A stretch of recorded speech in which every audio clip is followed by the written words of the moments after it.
Great. So, second grade. I'm excited that we've been doing our research for the Barrow Peace Prize, but most of you have no idea what the Barrow Peace Prize actually is unless you've had a chance to talk about it in your class. So, we're going to talk today about what it really means to win a Peace Prize, and you're going to be making some decisions today about what you think a person who wins the Barrow Peace Prize, what are those character traits that that person should have?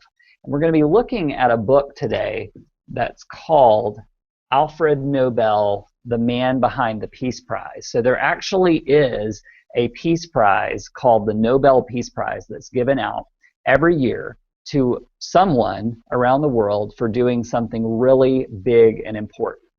And recently, there was a Peace Prize given to a person who was a young girl, and her name is Malala. Some of you may have heard of her before by now. So we've got I Am Malala in the library. This is a picture of her.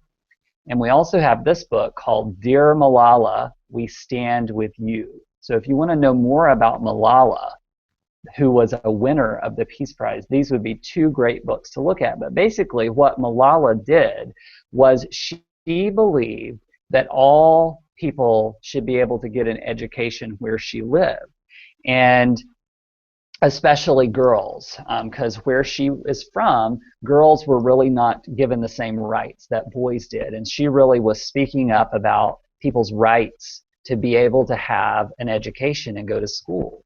And she was actually shot because of her standing up for what she believed in. And she survived, of course, and that even being injured like that did not stop her from standing up for people's rights. She really felt like all people, all girls, should be able to go to school. And she continues to talk about that even today. And so she won what's called the Nobel Peace Prize. And we're going to read this book that gives us a little information about where this Peace Prize came from. So as we're doing that, you can think about a person like Malala. How would you describe, knowing her, just a little bit of her story now, how would you describe her as a person? What are some of her character traits that would make her win an international award for creating peace? All right, so this is Alfred Nobel, the man behind the Peace Prize.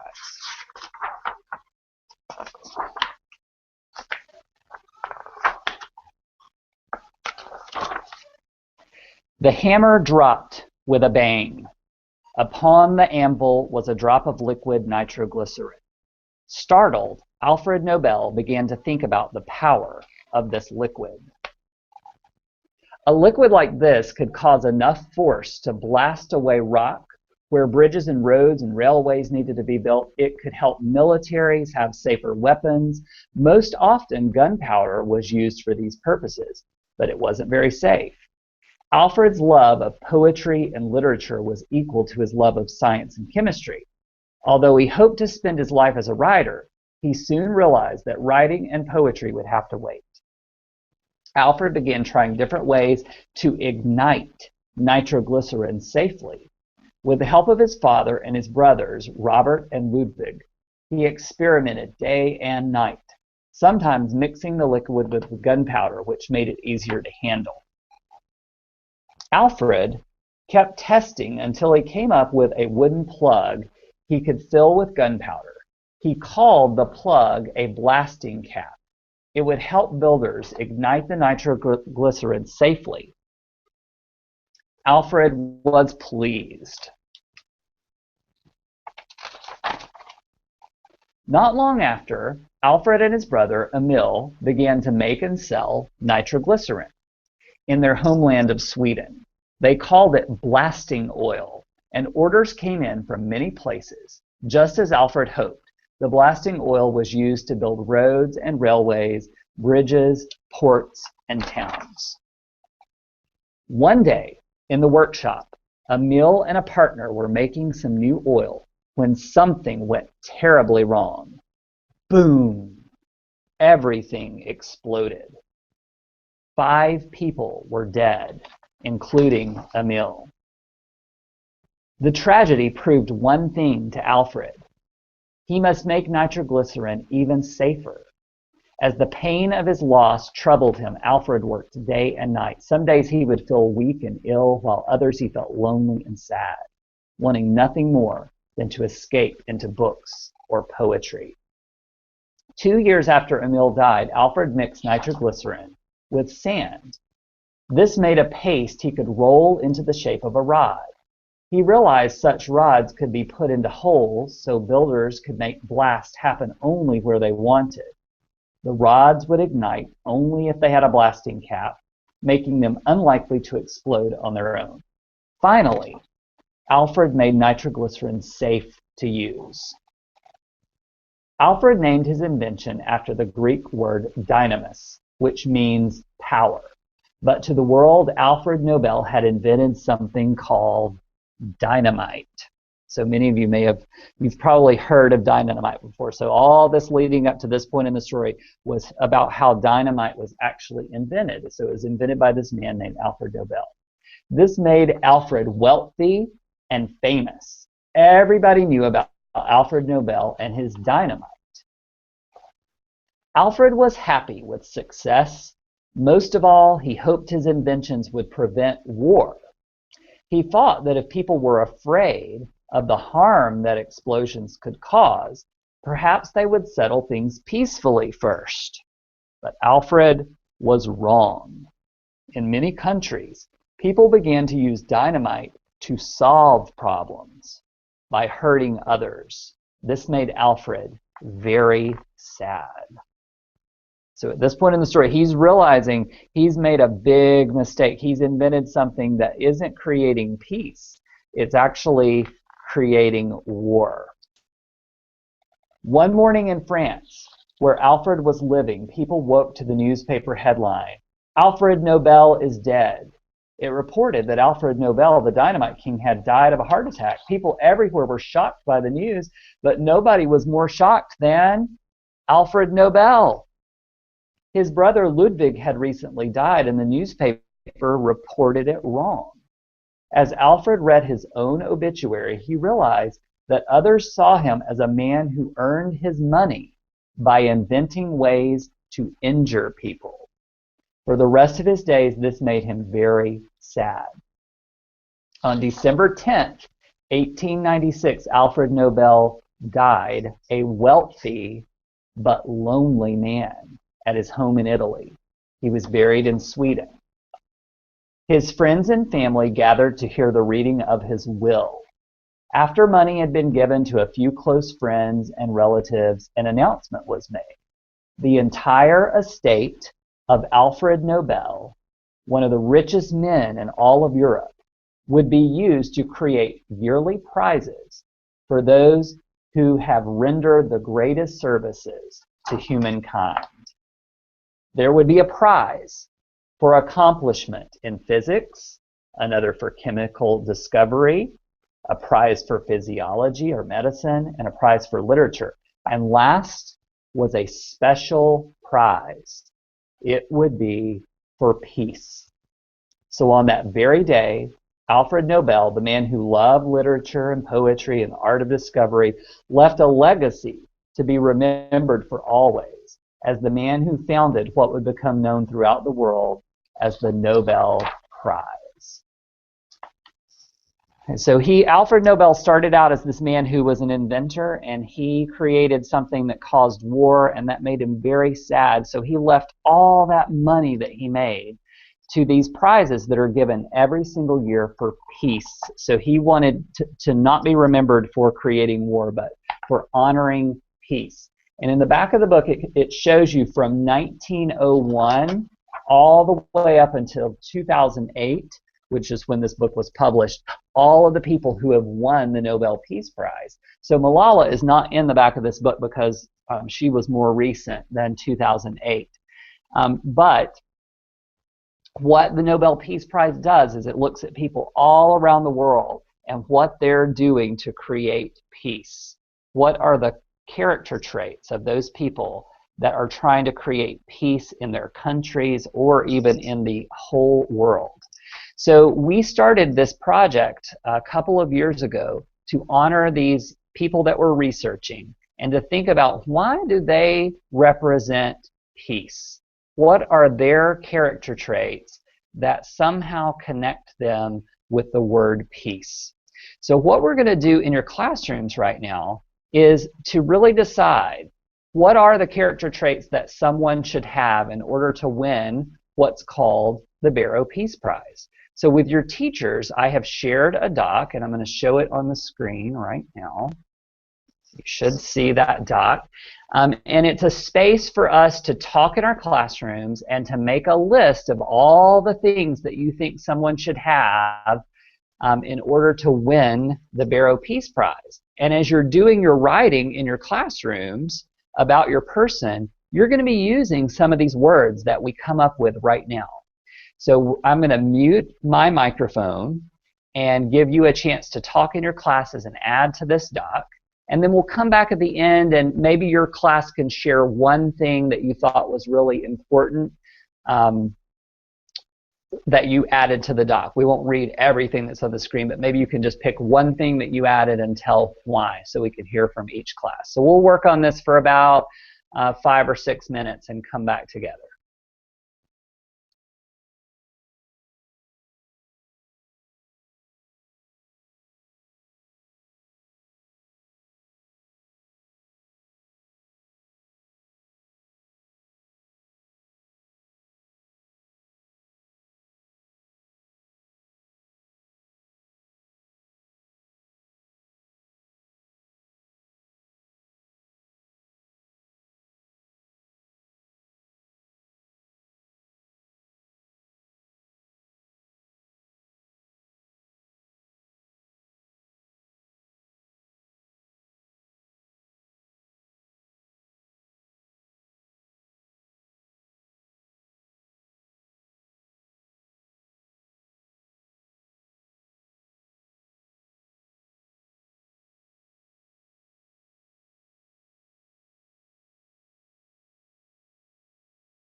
So I'm going to check back in. It looks like we're starting to slow down on the doc, so I'm going to give you just another moment to add any last things, and then we'll take turns sharing something from the doc. So about another minute.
All right, friends, so we're going to take a moment and just hear from each class. So teachers, either you can have some students stand up and talk nice and loud, or you can kind of translate for us. So we'll start. It looks like Ms. Hutcherson's unmuted, so I'm going to let Ms. Hutcherson go first. Our class thinks being humble and courageous. Courageous and humble were two that our class said quite frequently. Did you hear that? Yes, loud and clear. Thank you. All right, how about Miss Brink? Maria and Isabella move forward.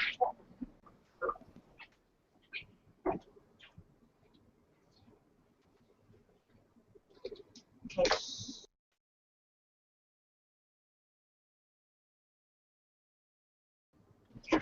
Right, sorry.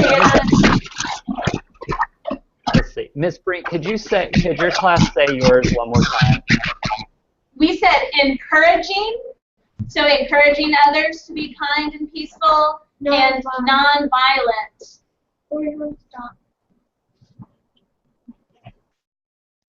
All right, and Miss Yawn's class.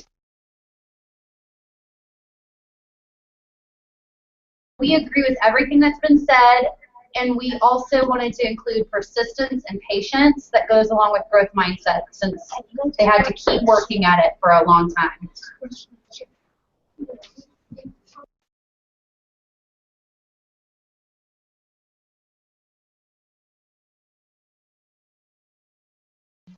There we go.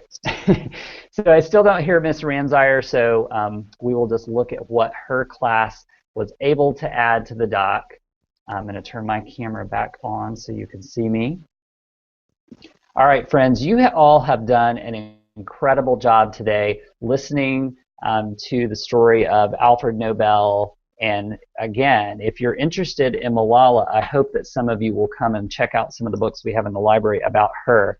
But your job now is to really start thinking about all the research that you have collected in your sessions in the library and the work you've done in your classroom. And you have to start persuading people in your writing.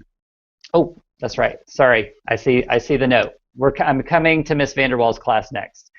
Let's pause. Sorry, I totally left you out. All right, Miss Vanderwall's class. Sorry, go ahead. You're fine, thank you. We said empathy, good sportsmanship, and what was the last one that we? Loyal. Perfect. Thank you all for helping me stay on track and not leaving anybody out. I don't want to leave any voices that we can hear left out. So, like I was saying, you're going to use all that research that you've been doing in your class and in the library to start persuading people to vote for your person that you've been researching. I've had lots of students saying, who's going to win or who won last year, and we want to make sure our person wins this year. Well, it really depends on the kind of writing that you create over these next few days in your classroom. You need to include lots of the facts that you have collected, but you also need to start thinking about these character traits that we've just brainstormed, to think about how does your person represent these character traits, and you have to write sentences that would persuade someone or convince someone that your person is the most deserving of the Barrow Peace Prize, because your video is all that these people that are going to be voting will see. So if you really use your persuasive strategies and your facts, you're more likely going to convince our audience, people who will watch your videos, to vote for your person. So you have a lot of work ahead of you. I know you're going to do an awesome job. I can't wait to see the writing that you create.